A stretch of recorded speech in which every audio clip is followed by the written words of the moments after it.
YouTube channel में अगर आप लोग भाई नए हैं तो भाई चैनल को भाई सब्सक्राइब करिए। भाई पवन सिंह के भाई फैन भाई जरूर चैनल को भाई सब्सक्राइब करें। भाई पवन सिंह का भाई बर्थडे के दिन भाई गाना रहा है पाँची के नाचे अइया। भाई ये जो भाई गाना ना भाई पिछली वाले गाने से भाई बहुत ही खतरनाक है भाई, बहुत ही खतरनाक है। भाई आप लोग भाई इतना जानिए भाई इस गाने को भाई खूब ज़्यादा प्यार देना है आप लोगों को और कुछ नहीं करना है। अगर भाई पवन सिंह का भाई फैन है भाई आप लाइक शेयर कमेंट जरूर भाई ज़रूर करिए।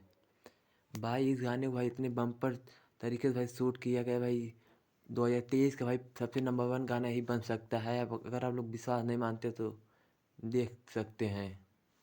बहुत ही लाजवाब गाना है भाई ये। पवन सिंह भाई फैन भाई जरूर भाई इसे देखें। देखिए भाई इसमें कितने तरीके से भाई एक्शन वैक्शन सब कुछ भरपूर है। भाई मैं क्या बोलूँ भाई, भाई खेसारी लाल का तो भाई गाना फेल ही हो गया, टमाटर गाल।